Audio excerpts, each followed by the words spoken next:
सुप्रभात नह जगेंद्राणा। आज की हमारी आध्यात्मिक चर्चा का विषय है अंतर्मन की शुद्धता एवं पवित्रता। अंतर्मन की शुद्धता एवं पवित्रता।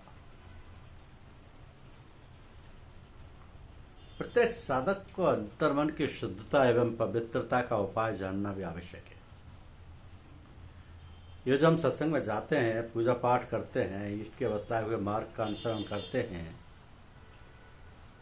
यही सब उपाय है अंतर्मन की शुद्धता के। धीरे धीरे इस प्रसाधन सामग्री के उपयोग से मन निर्मल हो जाता है, मन की शुद्धता हो जाती है, चेहरे पर निखार आ जाता है। यही है इस प्रसाधन सामग्री की महत्ता। तो समझने का प्रयत्न करें, मनन करें इसका, फिर इस दिशा में अनुकरण करें। धीरे धीरे समझ में आ जाएगी इसकी महत्ता और इसके लाभ। क्योंकि आजकल के लोग अपनी सभ्यता को भूलते जा रहे हैं और अन्य देशों की सभ्यता को अधिक महत्व दे रहे हैं। अभी कुछ दिन पहले एक भारतीय परिवार हमारे पास आया जो कुछ वर्ष विदेश रह चुका था। पति पत्नी थे, उनका एक प्यारा सा बच्चा। वो बच्चा अपनी माँ को संबोधित करते हुए बोला, I don't like this lady, यानी मैं इस महिला को पसंद नहीं करता। तो ऐसी शिक्षा का बोलबाला है विदेशों में और ऐसी सभ्यता है वहाँ की। हम सब भारतवासी हैं और हमें अपनी भारतीयता को बनाए रखने में गर्व महसूस करना चाहिए। हम नकल तो कर लेते हैं बड़ी जल्दी दूसरों की, मगर अच्छी बातों की नकल नहीं करते। नकल किया टीवी देखने की, सिनेमा देखने की, तरह तरह की रंगीन पोशाक पहनने की, क्लब जाने की। तो जो हमारे भारतवर्ष की सभ्यता है उस पर विचार ही नहीं करते, उस पर दकियानुसी समझते हैं उसको।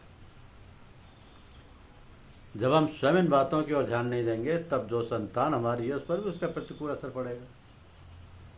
और यही कारण है कि आजकल के बच्चे बड़ी तेजी से यह बातें अपनाते जा रहे हैं जो हमारी सभ्यता के अनुकूल नहीं।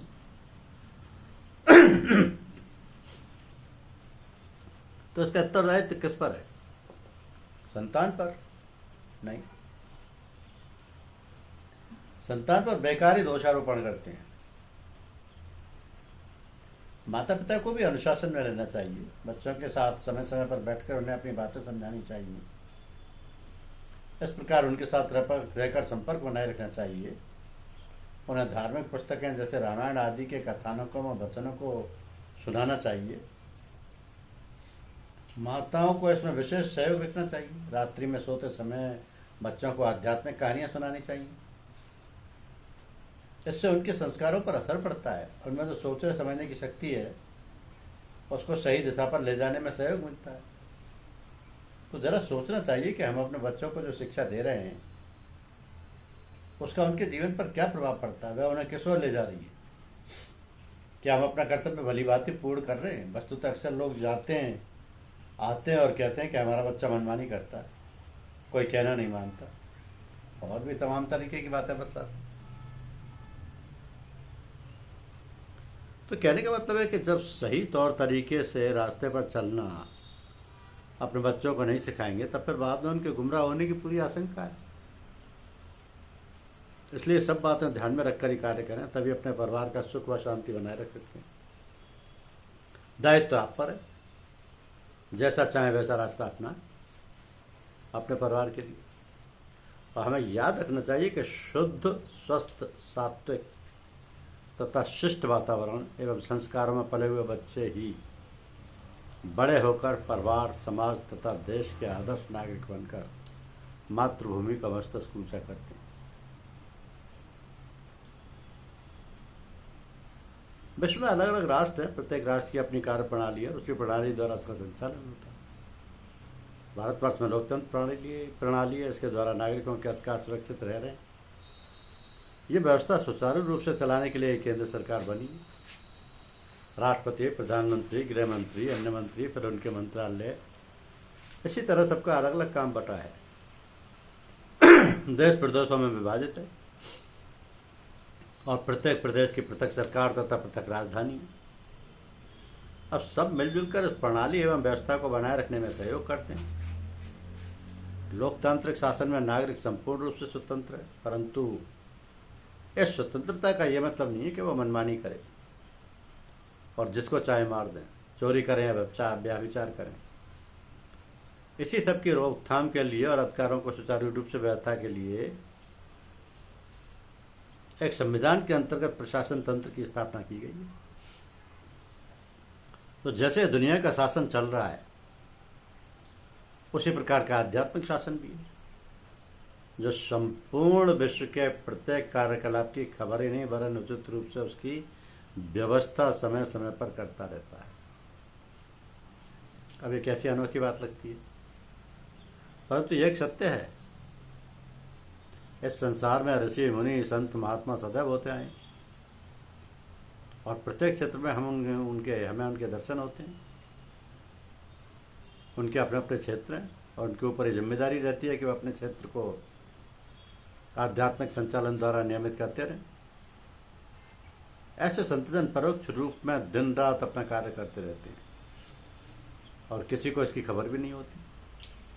तो कहने का तात्पर्य यह है कि ब्रह्मांड की जो शासन व्यवस्था है उसमें अध्यात्म का बड़ा महत्व है और घर घर में जो अध्यात्म चर्चा होती है उसका मतलब सिर्फ यही है कि हम जो पश्चिमी सभ्यता की ओर जा रहे हैं और अपनी सभ्यता को भूलते जा रहे हैं, कम से कम अपनी आध्यात्मिक संस्कृति और विचारों को शुद्ध रूप में समझें। इससे केवल हमारा ही उत्थान नहीं होगा, तो हमारे परिवार का और हमारे देश का भी उत्थान होगा। अब आध्यात्मिक प्रेरणा द्वारा तो बड़े से बड़े कार्य हो सकते हैं, इसलिए अध्यात्म का विशेष महत्व है कि बिना अपनी शक्तियों का प्रदर्शन किए हुए हम राष्ट्र के उत्थान में अपना अनमोल योग प्रदान करें। ये कर्तव्य प्रणाली बड़ी अनूठी है और जो संत महात्मा लोग ये कार्य चला रहे हैं उनकी बड़ी जिम्मेदारी है। कैसी अनोखी है ये ईश्वरीय प्रणाली और व्यवस्था। इसलिए लिखा है कि संत महात्माओं से ये पृथ्वी कभी खाली नहीं रह सकती। देश और प्राणी मात्र के कल्याण का भार उनके ऊपर है और वो बखूबी इसको निभा भी रहे हैं। तो मनुष्य का कर्तव्य केवल इतना ही तो नहीं कि सुबह उठकर तैयार हुआ और नौकरी पर मौजूद हो गया, घर के खर्चे पूरे कर लिए और सैर सपाटे पर भी हो गए, तत्पश्चात बच्चों की देखरेख जो बन पड़ी कर ली, ऊपर सो गए। केवल इससे काम नहीं चलता। दुनिया के सब कार्यकलाप करते हुए आध्यात्म क्षेत्र की व्यवस्था की भी हमारी जिम्मेदारी है। इसमें सबका योगदान होना आवश्यक है। तो कैसे होगा ये योगदान? प्राणी मात्र से तथा आध्यात्मवाद से। ये सब विचारों के आदान प्रदान से होगा। विचारों द्वारा अपनी उन्नति, अपने परिवार की उन्नति, अपने देश की उन्नति और पूर्ण विश्व की उन्नति होगी, तभी सबका कल्याण होगा। विचारों की दृढ़ता का कितना महत्व है। जैसे विचार होते हैं वैसा ही आदमी बन जाता है।